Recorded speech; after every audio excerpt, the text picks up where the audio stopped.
Vampires, the cursing well for communication with the afterlife, the Devil's Bible, a mysterious stone of impossible origin.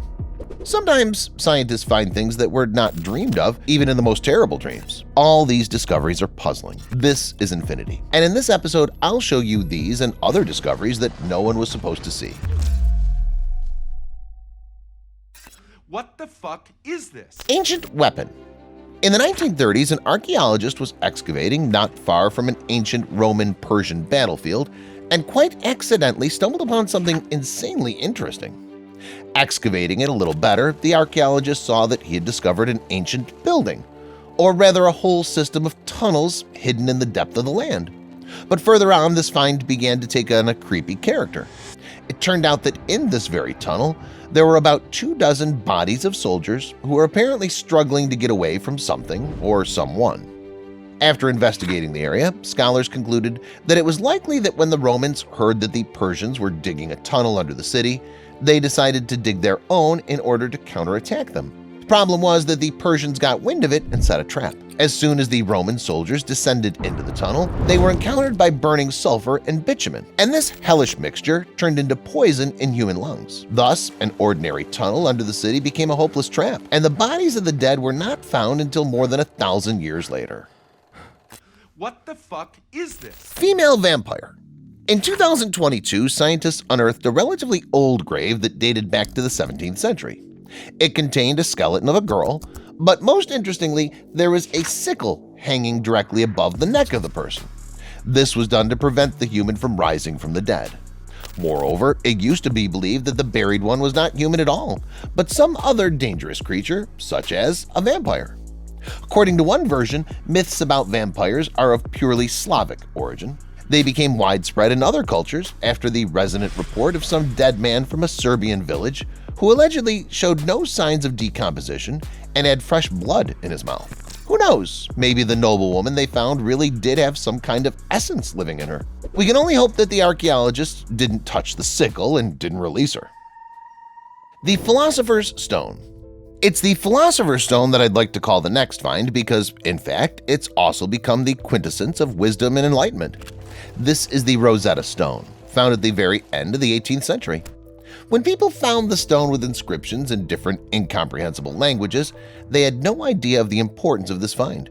Very soon, with the help of the Rosetta Stone and the deciphering of its texts, the general history changed, making it possible to read Egyptian hieroglyphs for the first time in thousands of years, since the loss of one of the oldest languages. After all, prior to the discovery of the stone, no one could read the ancient Egyptian languages. Its speakers had fallen into oblivion.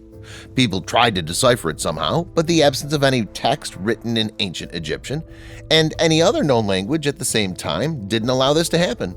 And the stone they found, as it turned out, had a text in ancient Greek as well. This was exactly what was needed. The people managed to decipher the stone and learned that it was created immediately after Ptolemy V's ascension to the throne, who ruled in the 180s BC. It's thanks to this stone that scholars were able to begin to study history, not only on speculation but also on the records left by the ordinary inhabitants of those nations. All those who have seen Indiana Jones movies must remember a huge ball rolling after him through a maze. He was running away from it, and a lot of people remember that scene forever. But did you know what kind of ball it was? It turns out that we were then shown the stone spheres of Costa Rica, the mystery of the Indian tribes. This object was found about 75 years ago. For a long time, the mysterious spheres had been hidden in the wild, impenetrable jungle. While cutting trees for plantations in 1948, workers stumbled upon the round stone sculptures. Scientists were immediately interested in the finds. Several hundred balls had different sizes. The largest reached 10 feet in diameter and weighed almost 16 tons, and the smallest did not exceed 4 inches in diameter. Deciding to look at the find from a bird's-eye view, the researchers were shocked. Each of the stones was either alone or in a group. Sometimes there were 3 or even 45 stones in a group. It was immediately assumed that these spheres were stacked by people, but it's unclear for what purpose and how the stone sculptures got to this area.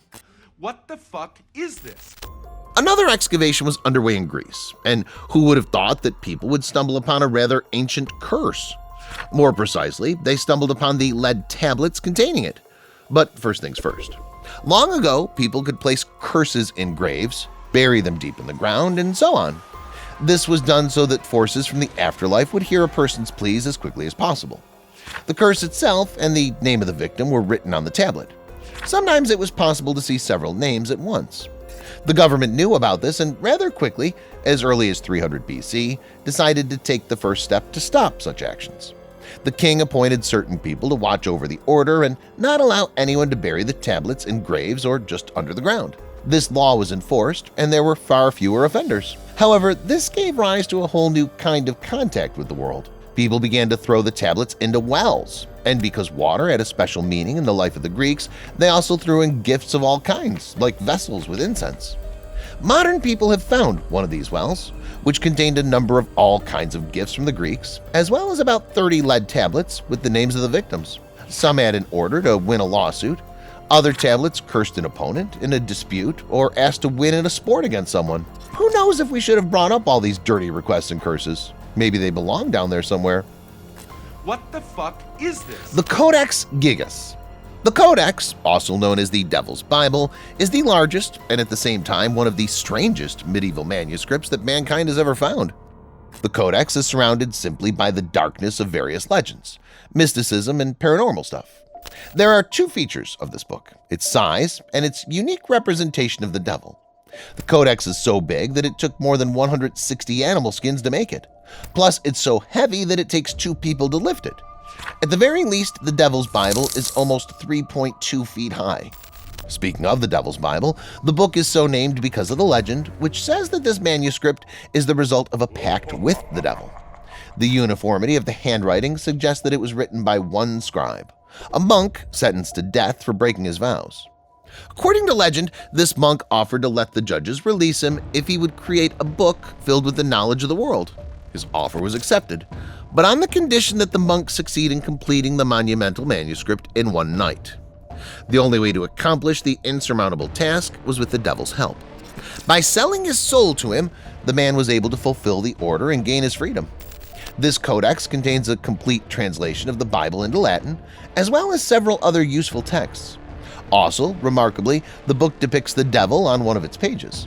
He's drawn with large claws on the ends of his outstretched arms, horns with red tips, small red eyes, a green head, and 2 long red tongues.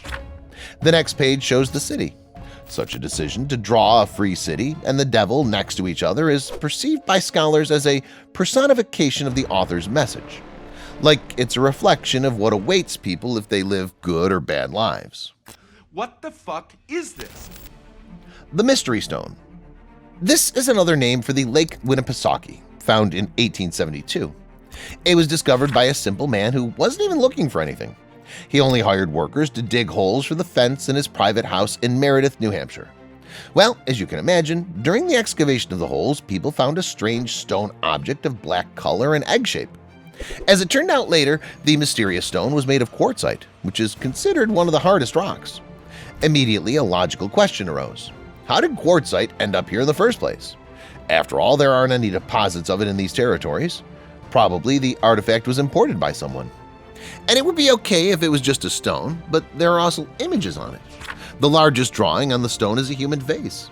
Scientists are still puzzling over how this picture could be put on a stone.